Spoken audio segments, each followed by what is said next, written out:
सड़कें ही दरिया हैं और डूब कर जाना है। यकीन मानिए, इन तस्वीरों को देखकर तो यही लगता है, क्योंकि ना तो दूर दूर तक सड़क दिख रही है, ना ही कोई रास्ता। जो नजर आ रहा है वो है सिर्फ पानी, और इस बरसात के पानी ने हर चीज को अपनी आगोश में ले लिया है। सड़कें तालाबों में तब्दील हो गई हैं, रास्ते बरसात के पानी से चोक हो गए हैं, और बारिश में ये हाल उस शहर का है जिसे साइबर सिटी गुरुग्राम कहा जाता है।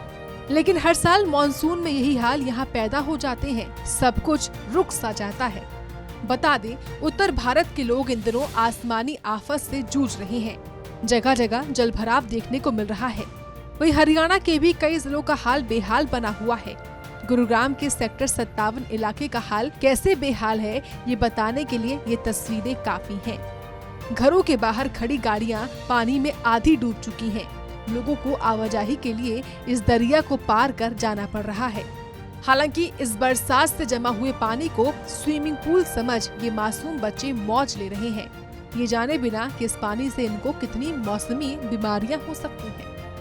गुरुग्राम में आई हल्की सी बारिश के बाद लोगों की आफत इस बारिश ने बढ़ा दी है। फिलहाल मैं गुरुग्राम के सेक्टर 57 में हूँ और यहाँ किस कदर जो है कई फीट तक पानी भरा हुआ है, तो वहीं लोगों की गाड़ी भी इस पानी में डूबती हुई दिखाई दे रही है। और बच्चों के लिए तो मानो ये पूरा स्विमिंग पूल की तरह ही बन गया है और यहाँ बच्चे इस पानी का लुत्फ उठा रहे हैं। लेकिन इस पानी का लुत्फ उठाते बच्चों के पीछे जो तस्वीर है वो कहीं ना कहीं प्रशासन की नाकामी को भी दिखाती है, क्योंकि हर साल बारिश से पहले जो है करोड़ों का बजट पास किया जाता है और दावे और वायदे किए जाते हैं कि इस बार गुरुग्राम के किसी भी इलाके में जलभराव नहीं होगा।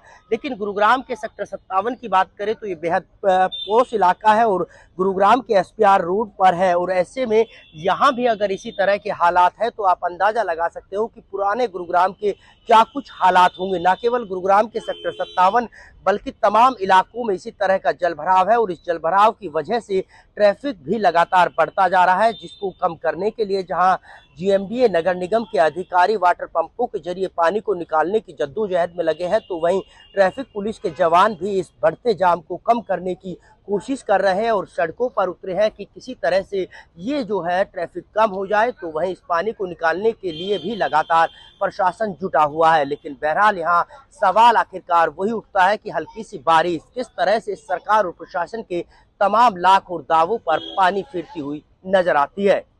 गुरुग्राम से नीरज अम्बावता, सूर्य समाचार।